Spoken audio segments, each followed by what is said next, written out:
On dirait bien que Donald Trump a rangé ses effets de manche au placard. Fini les grandes déclarations à l'emporte-pièce, désormais ce sont les missiles qui parlent. La transition est claire, brutale même.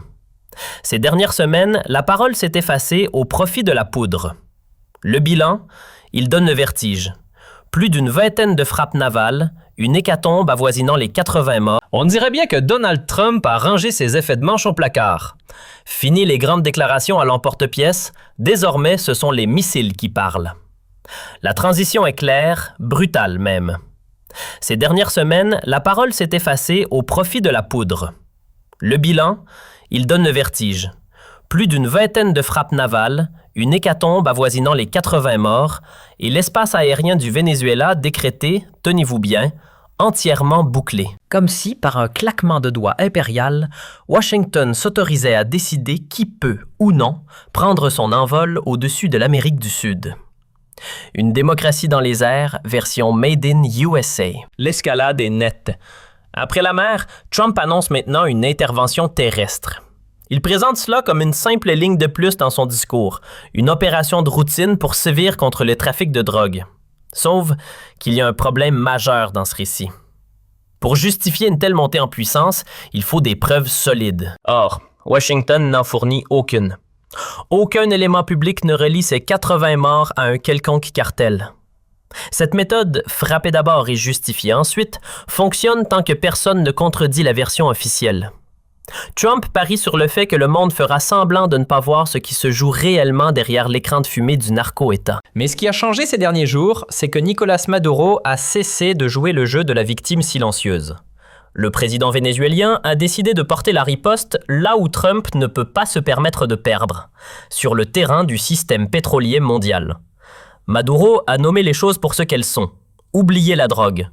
Il parle ouvertement d'une tentative de mainmise sur les plus grandes réserves de pétrole de la planète et il ne s'est pas contenté de le dire à la télévision nationale. Il a porté le dossier directement devant l'Organisation des pays exportateurs de pétrole. En faisant cela, il transforme une crise bilatérale en un enjeu global. La question n'est plus de savoir si le Venezuela est un danger, mais si le monde peut accepter que le pétrole soit saisi par la force. Le piège vient de se refermer. La chronologie est accablante. L'escalade n'est plus une théorie, c'est une réalité meurtrière. Depuis septembre, plus de 20 navires ont été frappés dans les Caraïbes et le Pacifique, causant 80 morts. Pourtant, le silence de Washington est assourdissant. Où sont les preuves? Il n'y a aucun rapport de renseignement, aucune photographie de cargaison, pas même une validation officielle de la Drug Enforcement Administration. Le seul chiffre avancé par Donald Trump est que 85% des routes maritimes seraient bloquées, un pourcentage qui ne repose sur aucune base de données vérifiable. En clair, il invente. Mais cette invention est devenue le moteur d'une opération militaire réelle. On ne mène pas des opérations létales en promettant que les preuves arriveront plus tard. C'est précisément sur cette absence de preuves que Nicolás Maduro a contre-attaqué. Il a été plus habile que ne l'imaginait la Maison-Blanche. Il a saisi la fragilité du récit américain sur la drogue pour mettre en lumière une réalité bien plus ancienne et documentée, l'obsession des États-Unis pour le pétrole vénézuélien. Ce n'est pas une théorie du complot, c'est de l'histoire. Les sanctions, les tentatives de changement de régime, les offres conditionnelles faites aux majors pétrolières américaines, tout cela est écrit noir sur blanc. Le Venezuela possède les plus grandes réserves prouvées de pétrole au monde. C'est ce fait géologique qui dicte son traitement géopolitique. Quand Maduro s'adresse aux producteurs de pétrole, il traduit le langage de Washington. La guerre à la drogue devient une couverture pour une offre publique d'achat hostile sur des ressources souveraines. Il ne s'agit plus d'un discours radical, mais d'une mise au point face à l'Organisation des pays exportateurs de pétrole, une organisation dont la raison d'être est justement de protéger les producteurs contre ce type de prédation. Maduro vient de toucher le nerf de la guerre. Il a sorti la crise du cadre bilatéral, Washington contre Caracas, pour la placer sur un échiquier multilatéral. La question que l'Organisation des pays exportateurs de pétrole ne peut plus ignorer est la suivante. Accepte-t-on que les États-Unis utilisent leur armée pour redessiner la carte mondiale du pétrole? Car si Washington peut le faire au Venezuela aujourd'hui, n'importe quel autre producteur jugé incommode pourrait être le prochain sur la liste. Le message de Maduro à l'Organisation des pays exportateurs de pétrole est une mise en garde existentielle. Il leur dit en substance: si Washington prend le contrôle des réserves vénézuéliennes et y installe un gouvernement docile, le cartel est mort. Pourquoi? Parce que la discipline collective s'évapore dans un monde où le plus grand producteur, les États-Unis, contrôle aussi les plus grandes réserves, le Venezuela. Le centre de gravité du marché bascule. Il ne serait plus à Vienne, siège de l'Organisation des pays exportateurs de pétrole, mais à Washington. Le cartel le sait. Dans ce scénario, sa capacité à fixer les prix ne serait plus une illusion, un théâtre sans pouvoir réel. Face à cela, la posture de Trump devient extrêmement risquée. Il décrète des zones d'exclusion, menace d'invasion et ignore le droit international. Mais dès que la crise devient officiellement une guerre du pétrole, le coût de l'escalade explose. Il suffit que l'Organisation des pays exportateurs de pétrole exprime une inquiétude sur la stabilité de l'offre pour que les marchés paniquent. Si le baril remonte, le prix à la pompe suit immédiatement aux États-Unis. Trump connaît la règle d'or de la politique américaine. Les présidents ne sont pas récompensés pour leur audace géopolitique. Ils sont sanctionnés pour la douleur qu'ils infligent au portefeuille des électeurs. L'essence chère est un suicide électoral. De plus, le contexte historique a changé. Nous ne sommes plus en 1973, ni même en 2003 lors de l'invasion d'Irak. Les États-Unis ne peuvent plus agir seuls, en espérant que le monde absorbera le choc sans broncher. L'image change radicalement quand on regarde les forces en présence. Le Pentagone n'a aucune envie de s'enliser dans une nouvelle guerre sans fin, surtout dans une région où l'influence américaine s'est effritée. Les voisins du Venezuela, la Colombie et le Mexique en tête, ont déjà tiré la sonnette d'alarme. L'Amérique latine refuse de gérer une nouvelle crise de réfugiés ou une déstabilisation régionale massive pour satisfaire les slogans de Washington. Le message est clair: pas de guerre sur notre continent. Dans la région, personne n'est dupe. On sait trop bien ce que coûte une guerre américaine dite préventive ou humanitaire. Les voisins du Venezuela savent que si le pays sombre dans le chaos, la facture sera pour eux. Ce sont eux qui devront absorber les flux migratoires, l'explosion des réseaux criminels et l'instabilité politique. Pendant que Washington répétera depuis son bureau ovale que l'opération est contenue, la Colombie et le Brésil devront gérer le désordre réel sur le terrain. Leur message est donc sans appel. Ils refusent d'être les victimes collatérales d'une aventure militaire américaine. Mais le calcul américain est encore faussé par deux autres acteurs majeurs. La Russie a investi massivement dans le pétrole vénézuélien et a déjà fourni des armes pour renforcer la défense de Caracas. La Chine, elle, a accordé des prêts colossaux, remboursables directement en barils de brut. Ces deux puissances ne sont pas là par charité. Elles sont ravies de contester l'idée que l'Amérique latine serait encore l'arrière-cour privé des États-Unis. Trump ne fait pas face à une cible isolée, mais à un nœud d'intérêts géopolitiques mondiaux. Chaque pas vers l'escalade ouvre une chaîne de conséquences diplomatiques et économiques qu'il ne maîtrise pas. C'est là que l'ironie est totale. Ce qui devait être une démonstration de force ressemble de plus en plus à un aveu de faiblesse. La marge de manœuvre réelle de Washington se réduit à vue d'œil. La logique est implacable. Si Trump avait des preuves, il les montrerait. S'il disposait d'un soutien international, il n'aurait pas besoin de maquiller cette affaire en urgence nationale. Si les frappes maritimes avaient permis de saisir ne serait-ce qu'un seul navire de cartel identifié, ces images tourneraient en boucle sur toutes les télévisions du monde. Au lieu de cela, rien. Trump s'abrite derrière le secret défense et la répétition, espérant que le volume de sa voix remplacera la crédibilité de ses faits. Cette stratégie du vide a ouvert un boulevard à Maduro. Il peut désormais défendre la thèse inverse. C'est le Venezuela qui est agressé, c'est Washington qui agit hors du cadre légal. Et cet argument porte. Il s'inscrit dans des décennies de pratiques américaines documentées. Sanctions, blocus, changement de régime sous faux prétextes. Résultat, le fardeau de la preuve a changé de camp. C'est désormais à Washington de prouver sa bonne foi, et Washington en semble incapable. La question centrale est maintenant posée. Maduro a-t-il réellement neutralisé la menace d'invasion, ou s'agit-il d'un bluff posé sur un autre bluff? La réponse réside dans la structure des coûts. Physiquement, aucun texte de droit international n'empêchera l'armée américaine d'avancer si l'ordre est donné. Trump peut escalader. Mais depuis la riposte de Maduro, le prix à payer pour cette escalade a changé de dimension. Il est devenu politiquement exorbitant. Regardons les conséquences directes. Si les États-Unis déstabilisent un pilier de l'OPEP et que les prix flambent, Trump sera tenu pour responsable par ses propres électeurs. Si les marchés financiers classent les Caraïbes comme une zone de guerre, les primes de risque explosent et l'économie américaine encaisse le choc. Si l'Amérique latine isole diplomatiquement Washington, c'est une humiliation dans sa propre sphère d'influence. Et pire, si la Russie et la Chine profitent du chaos pour avancer leurs pions, Trump aura marqué un but contre son propre camp. À ce stade, la question n'est plus de savoir s'il est prêt à faire la guerre, mais s'il est prêt à en payer le prix politique.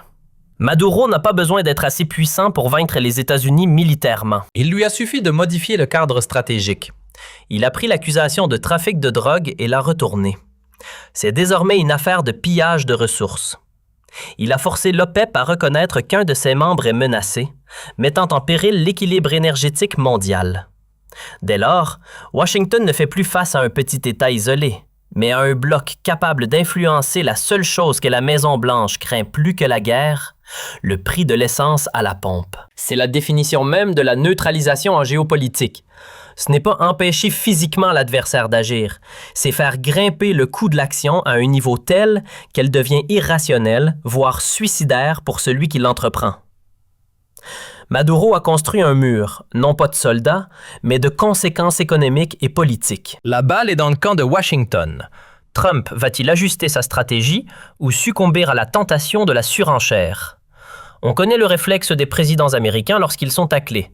Ils montent le ton pour masquer leur incapacité à agir sur le terrain. Trump incarne ce réflexe à l'extrême. Sur le papier, les États-Unis ont la puissance de feu pour raser le Venezuela. Mais la puissance militaire ne sert à rien si le sol se dérobe sous vos pieds. Et c'est exactement ce qui se passe. Maduro a gagné la bataille du récit. Maduro a offert au monde une grille de lecture limpide. Politique pétrolière, extraction de ressources, coercition militaire. Ce récit fonctionne pour une raison très simple. Il colle aux faits, contrairement à la version américaine. Quand un pouvoir perd le contrôle de la narration, sa justification s'effondre. Et quand la justification s'effondre, l'usage de la force ne ressemble plus à de la justice, mais à de la brutalité pure. C'est un handicap politique majeur. Observez bien la situation. La puissance américaine commence à paraître purement théâtrale. Soyons logiques. Si les États-Unis faisaient face à une menace imminente et mortelle, se contenteraient-ils de pourcentages invérifiables? Cacheraient-ils les renseignements justifiant des frappes létales? Absolument pas. Ce n'est pas le comportement d'une superpuissance sûre de son droit. C'est le comportement d'un acteur qui tente d'imposer une réalité alternative en espérant que personne n'osera la contester. Or, Maduro a osé contester et il a évité l'OPEP à la table des jurés. Les États-Unis se retrouvent forcés de défendre la crédibilité de leur histoire et ses missions impossibles. Pourquoi? Parce que les producteurs de pétrole et l'Amérique latine ont de la mémoire. Ils reconnaissent le schéma. Ils savent que derrière le langage de la démocratie ou de la sécurité se cache souvent une volonté de contrôle des ressources. En affirmant que Washington veut s'emparer du pétrole, Maduro ne demande aucun acte de foi à son audience. Il leur demande simplement de regarder l'histoire en face. Les contraintes se resserrent physiquement autour de Washington. L'Amérique latine a tracé une ligne rouge. Les gouvernements de la région, même ceux historiquement proches des États-Unis, refusent catégoriquement un conflit. Ils savent que la guerre ne reste jamais à l'intérieur des frontières. Elle déborde, elle apporte des réfugiés, des réseaux criminels et du chaos politique. Pour eux, une escalade au Venezuela est une menace directe pour leur propre sécurité nationale. Washington se heurte donc à une résistance régionale inédite. Il est impossible pour les États-Unis de vendre cette guerre comme une opération multilatérale ou humanitaire quand tous les voisins hurlent leur opposition. À l'intérieur même de Washington, le son de cloche est différent. Le Pentagone n'a pas la mémoire courte. Les états-majors savent qu'une intervention terrestre au Venezuela ne serait pas la promenade de santé que vend Trump. Ce serait un cauchemar logistique dans un terrain hostile face à une armée équipée et soutenue par des puissances étrangères. Les généraux connaissent le prix de l'arrogance politique. Ils l'ont payé en Irak et en Afghanistan. Quand Trump affirme que les opérations au sol seraient faciles, il est dans la bravade pure. Ceux qui devraient exécuter l'ordre savent que c'est une déconnexion totale avec la réalité militaire. Mais la pression la plus immédiate, la plus dangereuse pour Trump étant visible. C'est celle des marchés financiers. Les marchés n'attendent pas les déclarations officielles, ils anticipent le risque. Si l'OPEP laisse entendre que la production est menacée, le prix du baril s'envole, et c'est là le véritable talon d'Achille de Trump. Si l'essence augmente, l'inflation repart. Si l'inflation repart, le pouvoir d'achat des Américains s'effondre. Le débat ne porte plus alors sur la démocratie à Caracas, mais sur le coût de la vie à Chicago ou Atlanta. Trump sait que l'essence chère est un poison électoral mortel. Le coût de son escalade devient donc immédiatement politique et personnel. En impliquant l'OPEP, Maduro a transformé le système énergétique mondial en bouclier. C'est un changement de paradigme. Pendant des décennies, les États-Unis agissaient d'abord et le monde gérait les conséquences ensuite. C'est fini. Aujourd'hui, quand Washington menace un État pétrolier sans preuve, les autres puissances s'organisent instantanément pour protéger leur marché. Les menaces de Trump sonnent creux parce que tout le monde voit les contrepoids se mettre en place. L'Amérique ne peut plus dicter seule le tempo du monde. Au final, Maduro a réussi le tour de force de changer la question centrale. Nous ne sommes plus en train de nous demander « les États-Unis vont-ils envahir le Venezuela ?» mais « peuvent-ils encore se le permettre ?» La nuance est immense. Militairement, Washington reste un géant, capable d'écraser n'importe quelle armée conventionnelle. Mais la capacité destructrice n'est pas la viabilité politique. Trump se retrouve dans une impasse. Il veut les bénéfices de la peur, l'intimidation sans avoir à payer l'addition de la guerre. Il veut l'image de la force sans le coût du sang et des dollars. C'est précisément là que le piège vénézuélien a fonctionné. En requalifiant la crise, en passant du trafic de drogue à la prédation pétrolière, Maduro a privé Trump de sa couverture morale. Il a forcé l'OPEP à considérer cette menace non plus comme un litige local, mais comme un risque systémique pour l'ordre énergétique mondial. C'est à cela que ressemble la résistance moderne d'un petit État face à un empire.